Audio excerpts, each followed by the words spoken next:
Apocalipse capítulo 1. Vamos hoje. O pastor Denilson, domingo passado, falou da importância do ouvir. Aquele que ouve, aquele que cumpre as palavras desse livro, da profecia. Muitas pessoas têm dificuldade com o Apocalipse. Só o nome Apocalipse ele já pensa em tragédia. Não é sobre isso o livro. Tragédia é para o infiel. Em qualquer situação, para o infiel, é uma tragédia. O livro de Apocalipse, na verdade, ele já traz no seu próprio nome uma preposição, apó, que é justamente ao contrário de algo. E esse calipsis vem de calipto mesmo. Eucalipto é boa sombra, se você não sabe o significado. Porque calipto é sombra, o que está oculto. E quando você junta as duas palavras no grego, está dizendo assim, é o contrário daquilo que está oculto, ou seja, está revelado. Do latim, revelação. Então nós entendemos que o livro de Apocalipse ele traz o quê? Revelações, e não tem nada oculto aqui. Agora, para o período que foi escrito por João, que estava na ilha de Patmos, muitos vão dizer que a tradição diz que João, ao ser jogado num tacho de óleo fervendo, e nada lhe aconteceu, porque eu citei a tradição da igreja, porque assim diz os historiadores, é a tradição da igreja. Porém, quando você lê o Desejado de Todas as Nações, Ellen White diz a mesma coisa. Porque o imperador em questão, ele estava atribuindo adoração a ele mesmo. E João permaneceu fiel. E por permanecer fiel, foi jogado num tacho de óleo fervendo. E nada lhe aconteceu. E ele foi exilado para a ilha de Patmos, uma ilha no mar Egeu. É uma ilha grega, porém a jurisdição de Roma. Tinha ali como um dos seus presídios. E é nesse contexto que João está ali. E agora pense para João, o discípulo amado, depois de tempo sem ouvir o seu mestre, talvez um coração com saudades de Cristo, e ele vai ter o privilégio de ouvir agora novamente a voz de Jesus. Porque o livro de Apocalipse, no capítulo 1, no verso 1, diz o seguinte, revelação de quem? Jesus Cristo. Quem deu? Deus lhe deu, para mostrar aos seus servos o que há em breve de acontecer. Ele enviou quem? O seu anjo, para torná-lo conhecido ao seu servo João, que dá testemunho de tudo que viu, isto é, palavra de Deus e o testemunho de Jesus Cristo. Esse é o único livro que tem uma ordem direta de Deus, no sentido de Deus revelou a Jesus, que revelou ao seu anjo, que revelou a João, que nos revelou sobre a pessoa de Jesus Cristo. Quando dizemos Jesus Cristo, entenda uma coisa. O nome de Jesus é Jesus. Cristo é um título. Cristo ele vem do hebraico Messias, que no grego é Cristo. Messias e Cristo são palavras sinônimas. Messias e Cristo quer dizer o ungido. Porque um dia alguém, da promessa, o ungido, o Messias ou Cristo, é por isso que você vê Caifás em Mateus 26 perguntando a Jesus, és tu o Cristo? Porque qualquer um poderia ser o Cristo, o ungido, o Messias da promessa. E Jesus vai dizer a ele, Caifás, bom, é você que está me dizendo que eu sou. Mas Jesus diz uma coisa, Caifás, uma coisa eu te digo, você me verá vindo nas nuvens do céu, à destra do meu Pai. E é por isso que aqui no livro de Apocalipse vai dizer que aqueles que viram a Cristo todo olho verá, inclusive os que traspassaram. É uma promessa direta de Cristo em Mateus 26. Vocês me verão vindo nas nuvens dos céus, vocês que estão me condenando. Por isso que esse grupo está aqui, chamada de uma ressurreição especial. Muito bem. Dito isso, quando olhamos para quem é o Cristo, a Bíblia ela traz uma linha, um fio vermelho por toda ela. Por todo o livro da Bíblia existe a cor do sangue, atravessando por toda a história. E o que esse livro nos importa, o livro, a Bíblia, o canon bíblico, o conjunto de livros separados, ele tem uma preocupação principal, apresentar a vida de Jesus Cristo. E agora minha pergunta para você é, quem é Cristo? Ou talvez para você, o que é Cristo? Quem é Cristo ou o que é Cristo? Não sei como você definiu isso na sua vida. Mas uma coisa nós vamos entender essa manhã. Como o céu define Cristo. Porque Jesus, desde o Éden, você vai entender que na morte do primeiro cordeiro, aquele que cedeu as suas peles para que Adão e Eva fossem colocados sobre eles, ali já morreu o primeiro cordeiro. Ali o primeiro sacrifício estava apresentado. Ali começava uma linha de sangue por toda a Bíblia, pela história de Abel. Depois veio a maldade do homem, se multiplicou, veio o dilúvio, Deus fez aliança, o concerto com Noé. De Noé passa a Abraão. Para Abraão há uma promessa.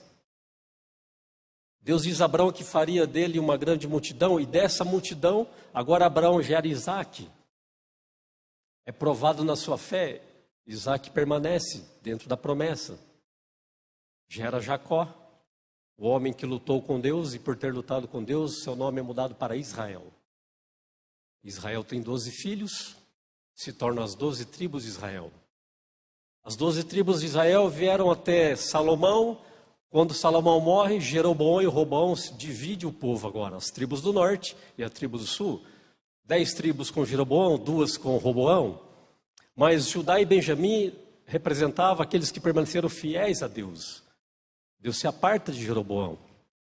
Nessa divisão das tribos, você percebe que as 10 tribos do norte fazem negócios com os assírios, são praticamente extintas da face da terra. Sobra Judá e Benjamim, chamada agora somente de tribo de Judá. E quando Jesus coloca os pés nessa terra, a última tribo, o povo de Deus que havia separado da promessa, são os próprios judeus. Infelizmente, os judeus olham para Jesus e não o reconhecem como sendo o Messias, o Cristo. A ponto de, em vários trechos do Evangelho, e eles buscavam matá-lo.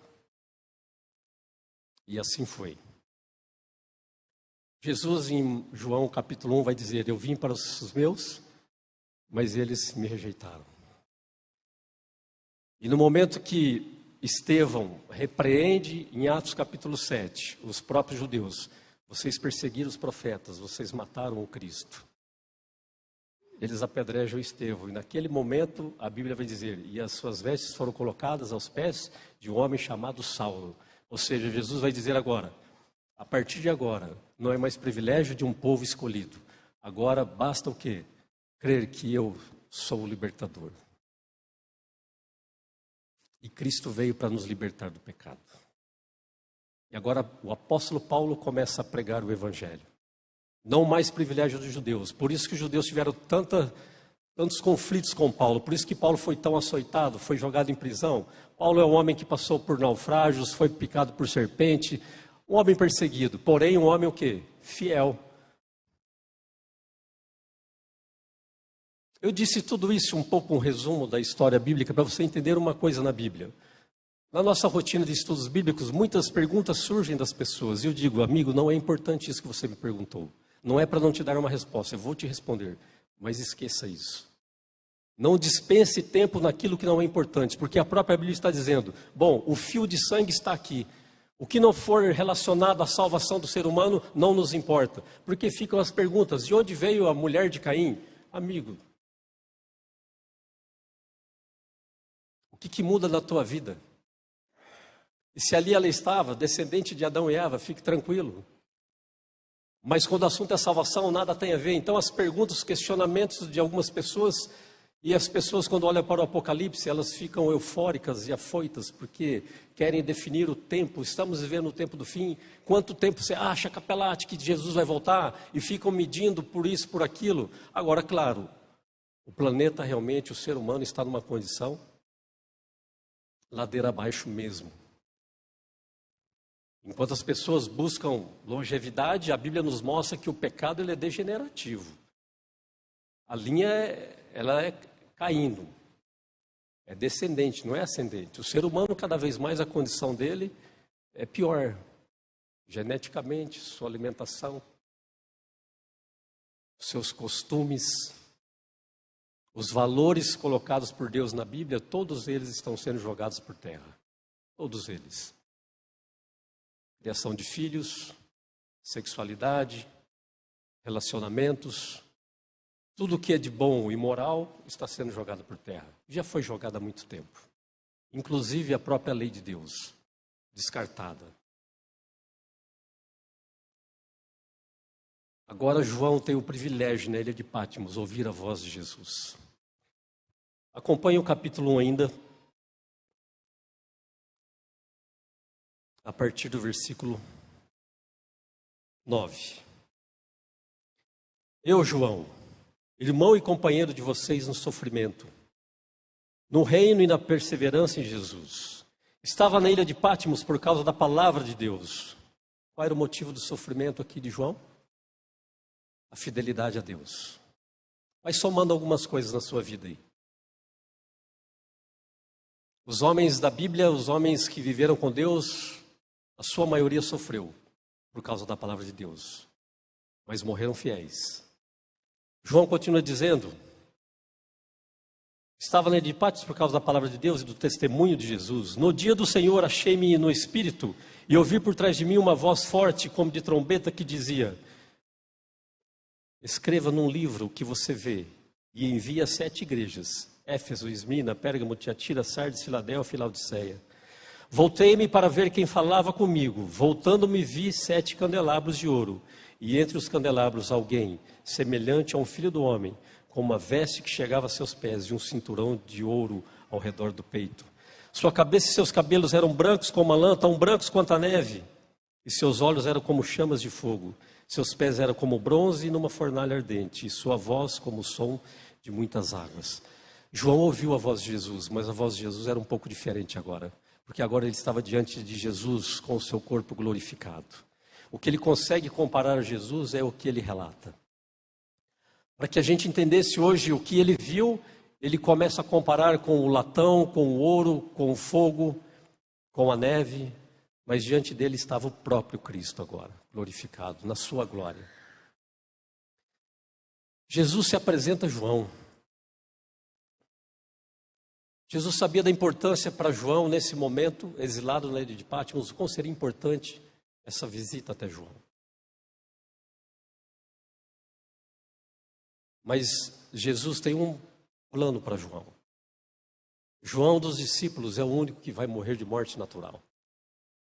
Todos os outros perseguidos e mortos por causa do Evangelho. João não morre em Patmos, João volta a Éfeso. Por volta do ano 100 a 103, João falece em Éfeso. E quando eu penso em Éfeso, ou na igreja de Éfeso, de Atos capítulo 2, é a igreja que Jesus tinha acabado de fundar. É a igreja onde Pedro, em um sermão, converte 3.000 almas. É a igreja que diz que era cheia do Espírito Santo e todos partilhavam da palavra todos os dias e partilhavam o pão e vendiam as suas coisas e ajudavam os outros, e era uma igreja unida, uma igreja cheia do Espírito. E aí diz, e os discípulos e os apóstolos faziam milagres e iam acrescendo pessoas todos os dias, pelo poder do Espírito Santo. Nós estamos no mês de setembro, teremos, a partir do sábado que vem, batismos, no Dia Mundial dos Bravadores, posteriormente no dia 23, batismos da primavera, uma bênção. Muitas pessoas têm sido agregadas ao rebanho. E a minha pergunta é, se todos os anos pessoas são agregadas ao rebanho, por que a igreja nunca está lotada, cheia de gente? A lógica seria, se tem tanta gente aceitando todos os anos, era a cada 2 anos no máximo estagnar isso e dizer, temos que fazer uma nova igreja. E por que isso não acontece? É porque aquela porta é a porta de entrada, mas também é a porta de saída. É uma pena. É um público que se renova. Sempre a média, 1.200 membros, 1.300 membros. Mas se todos os anos acrescemos tantas pessoas, por que esse número permanece? É porque assim como entra, assim sai. Porque é uma decisão pessoal de cada um, estar ou não com Jesus. Para representar realmente Jesus dentro do Apocalipse, somente nos 3 primeiros capítulos você tem o nome de Jesus, uma referência a ele citada mais de 120 vezes. Com vários nomes. O Apocalipse ele é recheado. Todo o livro são 250 citações à pessoa de Cristo. Cristo não é central somente no Apocalipse, ele é central por toda a palavra. Mas o que representa para mim Jesus Cristo, realmente, são os capítulos 4, 5 e 6 de Apocalipse. É o que nós vamos pensar um pouquinho hoje. Mas eu quero te dizer uma coisa nessa manhã. Você só está aqui porque um dia Jesus fez uma promessa. E se Jesus não dissesse assim, virei outra vez, eu ia dizer para você hoje, vá para casa, viva a sua vida, porque depois disso aqui não tem mais nada. Se Jesus não tivesse feito lá em João 14 uma promessa, olha, eu vou preparar lugar, mas eu volto. Ele responde uma pergunta de Tomé, daí, mas para onde é que o senhor vai? E Jesus vai dizer, você sabe para onde eu vou? Eu sou o caminho. Esse caminho que você me pergunta, eu sou o caminho. Eu sou a verdade. Eu sou a vida. E ninguém irá ao Pai se não for por mim. Jesus é o centro. 1 Timóteo 2,5 vai dizer que há só um mediador entre Deus e os homens. Ou seja, Deus aqui, os homens aqui. No meio só existe um mediador. Cristo Jesus, vírgula, homem. Não é Cristo Jesus, Deus. Porque é Ele como homem que vem e toma o seu lugar. Quando eu penso que Jesus, chamado pelo Cordeiro, no livro de Apocalipse, também Jesus é o sacerdote, o sumo sacerdote. Jesus era representado por várias maneiras dentro do santuário e dentro do povo. Mas quando eu penso que é o pecado,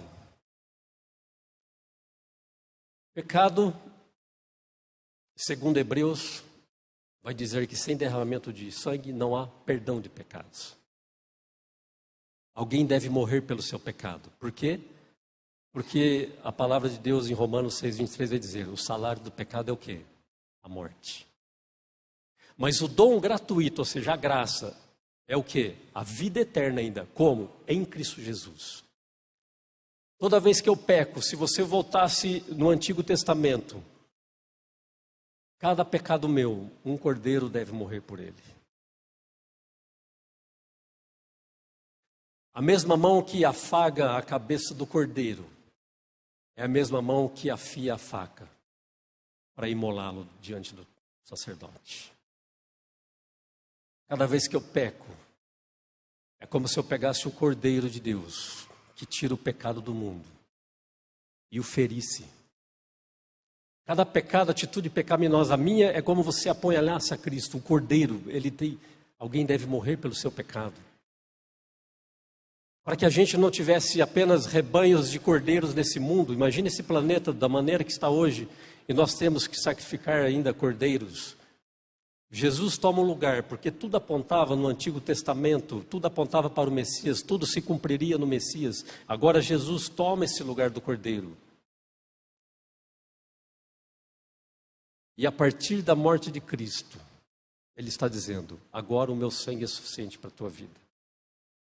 Não mais por sangue de cordeiros e bezerros, como diz o livro de Hebreus, mas agora pelo meu próprio sangue. Entrei de uma vez por todas no Santo dos Santos. Jesus oferece salvação. Jesus oferece salvação sem exigir nada de você. Cristo oferece vida eterna sem que você faça nada. No processo de salvação. Mas uma coisa devemos fazer, sermos fiéis a Ele. Aceitá-lo. Jesus ainda deixa a nossa escolha. Se você quiser me aceitar, aceite. Eu estou oferecendo para você vida eterna. Eu sei que você deve morrer, e eu sei que seus cabelos estão mais brancos, eu sei que você está envelhecendo, mas Jesus não está falando dessa morte natural agora. Jesus está falando, eu estou falando da morte eterna. Eu estou te dando a oportunidade de viver eternamente comigo. E quando nós abrimos no capítulo 4 de Apocalipse, João agora é um privilégio tremendo, porque no capítulo 4, no verso 1 diz, depois dessas coisas olhei, diante de mim estava uma porta aberta no céu.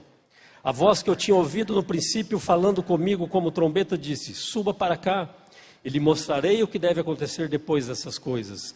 Imediatamente me vi tomado pelo Espírito e diante de mim estava um trono no céu. E nele estava sentado alguém. Aquele que estava sentado era do aspecto semelhante a jaspe e sardônio. Um arco-íris, parecendo uma esmeralda, circundava o trono. João teve o privilégio de ver o trono de Deus. João, por ser fiel, ele teve um privilégio. Ser convidado a entrar por essa porta, tomado por essa visão e ver a presença de Deus. E o diabo é tão astuto, porque o símbolo do trono de Deus, do seu arco apresentado em Apocalipse por algumas vezes, também o arco da aliança com Noé. Hoje, se nós colocássemos um arco aqui simbolizando o trono de Deus, o que você acha disso? Um arco-íris aqui estampado na frente da igreja. Você entende como o inimigo deturpa as coisas de Deus? Você entende como o diabo é astuto e ele confunde as pessoas? Ele pega o que é sagrado e profana isso. Mas João, ao ver a presença de Deus, estar ali, ele percebe que o momento diante de Deus é de adoração. E ele vê seres viventes, 24 anciãos. E ali estão esses seres criados por Deus, louvando e adorando e dizendo: Santo, Santo, Santo. Deus é digno de honra e de glória. No capítulo 5 continua a visão. E agora eu quero mostrar para você o que realmente é Cristo e quem realmente é Cristo. Capítulo 5. João vê um livro. Esse é um formato de rolo, todo selado. E ele percebe que esse livro, a partir do versículo 1, ele diz: Então vi na mão direita daquele que está sentado no trono um livro em forma de rolo, escrito de ambos os lados e selado com 7 selos. Eu vi um anjo poderoso proclamando em alta voz: Quem é digno de romper os selos e abrir o livro? Mas não havia ninguém, nem no céu, nem na terra, nem debaixo da terra, que pudesse abrir o livro, ou sequer olhar para ele. Eu chorava muito porque não encontrou ninguém que fosse digno de abrir o livro, de olhar para ele. Então um dos anciãos me disse: Não chore. Eis que o leão da tribo de Judá, a raiz de Davi, venceu para abrir os livros e os seus 7 selos. Depois eu vi um cordeiro que parecia ter estado morto em pé do centro do trono, cercado pelos 4 seres viventes e pelos anciãos. Ele tinha 7 chifres e 7 olhos, que são os 7 Espíritos de Deus enviados para toda a terra. Ele se aproximou e recebeu o livro da mão direita daquele que estava sentado no trono. E ao recebê-lo, os 4 seres viventes, os 24 anciãos, prostraram-se diante do cordeiro.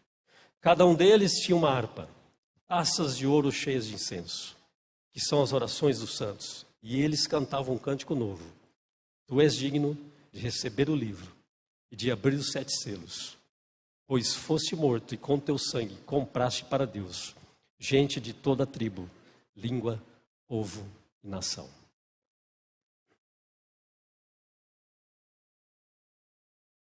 Jesus aqui é chamado de o leão da tribo de Judá. Gênesis 49, você vê Jacó abençoando os seus filhos, cada um da sua tribo. E ele vai abençoando cada filho. Porém, quando ele chega em Judá, ele diz: Judá, você é um leãozinho. Judá, quando um leão está com a sua presa, quem pode resisti-lo? Judá, o cetro não se apartará de ti, até que venha aquele a quem a gente espera. A promessa do leão da tribo de Judá já estava prometida lá para Israel. Ou seja, alguém se levantará para a salvação. Nós estamos aguardando este. A manifestação de Cristo agora é justamente o leão da tribo de Judá. Mas algumas coisas características nesse texto eu quero destacar. Primeira delas: quando a gente olha todo o céu reunido, louvando e dando honras a Jesus, o único digno, encontrado digno para abrir aqueles livros. E a ideia desse livro é o seguinte: o ser humano lá no Éden, ele troca o direito, ele troca esse planeta todo pela condição do pecado agora. Ele está dizendo: não sou mais proprietário, não é mais minha propriedade. É como se Satanás pegasse as escrituras agora dessa terra e tomasse posse. O único que é encontrado agora com o direito de comprá-lo de volta é Cristo Jesus. Por isso que ele é o único que tinha direito a abrir os 7 selos. Com o seu sangue ele está comprando essa propriedade de volta. Não há nenhum ser humano que conseguisse fazer isso. Porém, a palavra de Deus diz que o Cordeiro estava morto desde quando? Desde a fundação da terra. Quando você olha a palavra de Deus que Jesus existe desde a eternidade. O Evangelho de João diz que ele estava com Deus, ele era Deus, e tudo que foi feito havia sido feito por ele. No verso 14 de João 1 diz: e o Verbo se tornou carne e habitou no meio de nós, chamado unigênito do Pai. Esse é Cristo Jesus. O centro de toda a história da humanidade está em Cristo Jesus. A sua vida está pautada, alicerçada em Cristo Jesus. O céu planejou assim. Mas o céu é educado. Mas o céu permite que você escolha. O céu não impõe isso de você. Se você veio na presença de Deus hoje, quer ouvir um pouco da palavra de Deus, estar na sua presença e agradecer por sua vida, isso é uma escolha a ser feita. Todos os dias. Não somente aqui, mas em todo ambiente que você for. Por onde os seus pés te levarem. Sempre será uma escolha, estar na presença de Deus ou não estar na presença de Deus. Porque o céu, ele deixa isso em aberto. O céu deixa na tua mão ser livre. O céu deixa uma responsabilidade nas tuas mãos de escolher sim ou não. Deus nos criou dessa maneira. E quando a gente vai se envolvendo com a palavra de Deus, se abrirmos o coração, e agora a gente precisa entender uma coisa. João, quando ele olha, ele vê que é o leão da tribo de Judá, mas quando ele olha, o que ele vê? Um cordeiro. É leão, mas é cordeiro. É a bravura de um leão, é a autoridade de um leão, é o reinado de um leão, porém é submisso como um cordeiro, porque o cordeiro veio para apresentar a salvação. Essas duas figuras apresentam Cristo com toda a autoridade e poder, porém submisso. Porém um Deus de amor dizendo assim, eu vou pagar um preço alto por você. E com esse preço que Jesus paga, nós lemos que foram comprados o quê? Muitas pessoas de tribos, nações, línguas. Ou seja, isso lhe dava autoridade de comprar quem quisesse para Deus. E o preço foi pago. Agora, amigo, se um amigo te paga algo e fala, olha, já está tudo certo lá, só passar e pegar, e a gente não vai, que desfeita é essa? Algo que já foi pago, algo que já está lá, é só retirar. Nós não fazemos isso por amizade a ninguém. Olha, passa lá que eu já deixei pago, está tudo certo, é só pegar. E nós ficamos felizes e alegres. Opa, é de graça. Agora o céu se mobiliza, o pecado trouxe um prejuízo tremendo. O pecado trouxe para o céu a forma física de Deus ser mudada. O pecado trouxe para a natureza divina ele ter que se encarnar, ele ter que ser criatura, na forma de criatura. O céu exigiu que Deus descesse e fosse tentado. O céu exigiu de Jesus levar tapas na cara. O céu exigiu, o pecado exigiu do céu que Jesus enfrentasse tudo aquilo que nós enfrentamos. Agora o céu se mobilizou dessa maneira para eu dizer assim, eu não quero.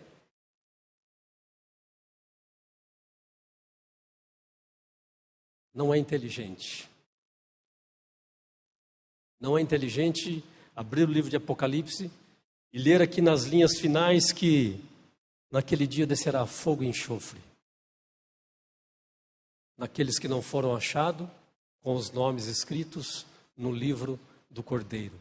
Porque foram abertos os livros, isso está em Apocalipse 20, verso 12. E foi também aberto outro livro, o livro da vida. E quando foi comparado no livro da vida e no livro do Cordeiro, infelizmente muitos não se acharão ali. Mas não se acharão por escolha.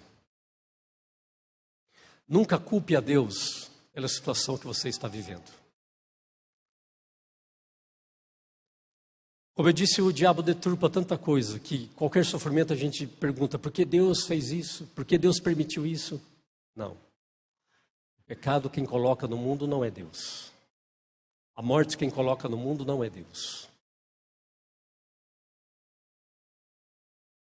Mas quando eu olho para essas tribulações desse mundo, Paulo vai dizer, olha, são momentâneas e passageiras.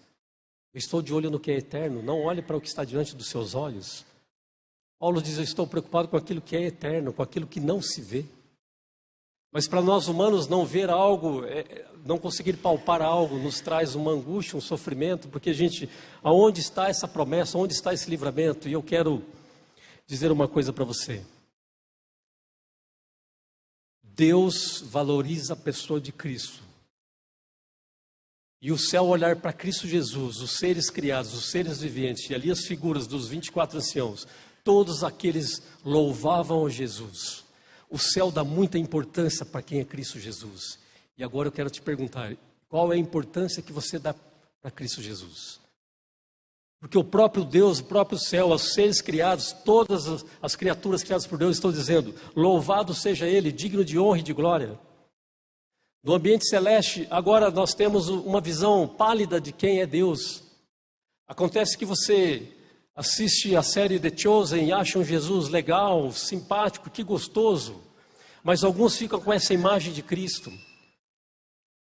Alguns vão comparar que Jesus talvez é como os vídeos que você assiste no TikTok. E algumas perguntas surgem para mim assim, Marcos, eu ouvi no TikTok um camarada falar, irmão, vai ler a Bíblia. Que evangelho de TikTok é esse aí, colega? Você quer um estudo bíblico? Cara, eu estou à disposição sua. Porque agora esse Jesus, ele começa a ser pintado e apresentado de uma maneira. E Satanás, mais uma vez, quando você vai assistir a série Lúcifer, estou citando, mas isso não quer dizer que eu assista. Alguns vão dizer, coitado de Lúcifer. Ficam com dó. Parece que Deus é um Deus soberano, onde o diabo foi uma vítima. Vítimas somos nós do pecado. E Deus sabendo disso, Deus trazendo honra, Deus está dizendo, Cristo é importante aqui no céu. Agora, se Cristo é importante na tua vida, sou eu e você que devemos colocar essa importância em Cristo Jesus. É somente nas linhas da Bíblia que você encontra quem é Cristo Jesus. Se você tem vida hoje, é porque alguém morreu por você. O céu teve que morrer no seu lugar. Jesus vai dizer, não há amor maior do que esse, aquele que dá a vida pelo seu irmão. O amor representado por Deus nas linhas do Apocalipse e por toda a Bíblia é algo impagável. Não temos condições de nem pensar o que o céu fez. Mas é o que acontece, ao invés de buscarmos esse Cristo, ao invés de buscarmos esse Jesus no seu livro sagrado, estamos querendo encontrar Jesus em vários outros lugares. Em boas igrejas, com bons sermões, com boa música, mas uma mensagem que esconde a verdade. Uma mensagem que parece que é verdade, mas é confusa. Manifestações dentro dessas igrejas que não são aquelas que eu encontro no Evangelho. Homens de boa fala, simpáticos, com o Evangelho para essa terra, para a tua vitória aqui, para o seu bem-estar aqui, para o seu dinheiro aqui. Tem Evangelho sendo pregado para que você realmente vá bem nessa terra. E eu quero te dizer, você não vai bem nessa terra. O pecado não vai deixar isso acontecer. E quando sentimos um bem-estar dessa terra, nos apaixonamos tanto porque você começa a medir, e as minhas riquezas, e tudo que eu construí, e tudo que eu adquiri, e meus diplomas, e minhas casas, e meus carros, vou ter que abrir mão tudo isso, disso. Se você ler Jeremias 25:33, vai dizer que no dia da ira do Senhor, a terra estava desolada, e os corpos espalhados pela terra, e eram como estrume sobre a face da terra. Assim é a terra no dia da ira do Cordeiro. Se você tem sofrido, querido, eu quero te lembrar de algumas coisas. Quando Estevão estava sendo apedrejado, em Atos capítulo 7, por ter sido fiel a Deus, ele levou pedradas. Mas quando naquele momento ele estava sendo apedrejado, a Bíblia diz no capítulo 7 de Atos que o céu se abriu. E ele, ao olhar para cima, ele vê o céu aberto e Cristo assentado, em pé, à destra de Deus. É melhor ser apedrejado aqui, mas ver a glória de Deus, do que viver uma vida abastada e perder o céu. Quando Paulo está preso, em Atos capítulo 23, no verso 11,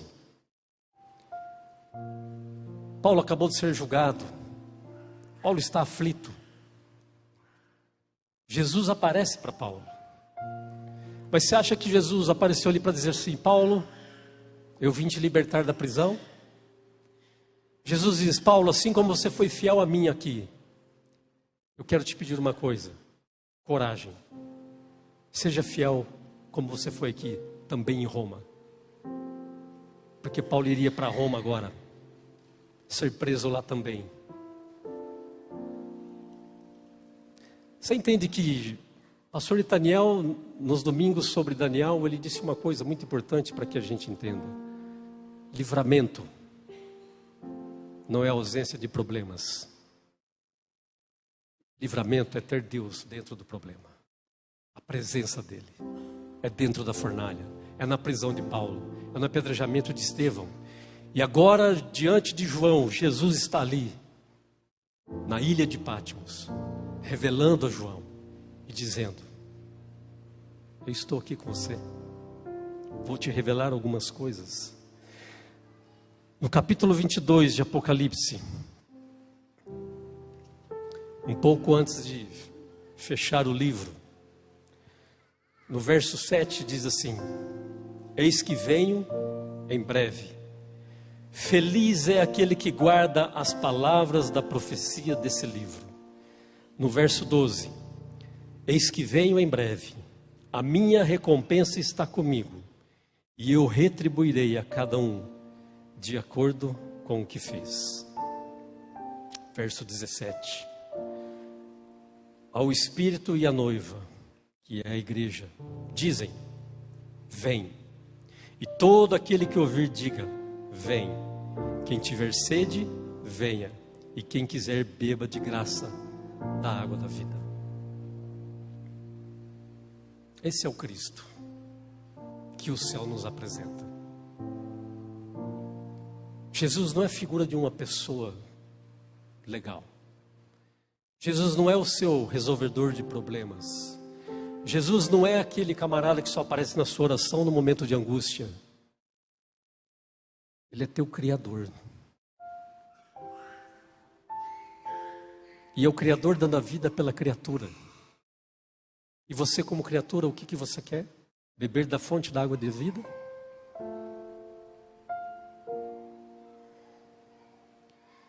Não sei o que você vive. Você sabe. O céu sabe. Não fique no vale da indecisão. Não vacile na sua escolha. Não deixe para amanhã. As cartas aos Hebreus vai dizer: o dia da salvação é hoje. Quantas pessoas perderam a vida agora no Rio Grande do Sul? Pelas chuvas. Quantas pessoas perderam a vida na guerra na Ucrânia? Quantas pessoas têm sido ceifadas por assaltos, pela violência? Pela manhã ela acordou para mais um dia, assim como eu e você. E para que você saia daqui pensativo, se for o seu último dia hoje, verá Jesus voltando nas nuvens do céu? Ou Satanás te convidando para invadir a cidade querida que vem descendo do céu? A diferença é grande. Dentro do teu coração, decida isso, não saia daqui sem essa decisão. Que Deus te abençoe nesse sábado. O apelo é interno, é uma decisão tua. O céu valorizou muito quem é Cristo. Olhe para Cristo diferente daquilo que às vezes você entende quem Ele é. Teu Criador, mas é o teu Redentor. É o teu Criador, mas Ele oferece para você ainda vida eterna. Que a gente se encontre na eternidade com Jesus. É o nosso desejo nessa manhã.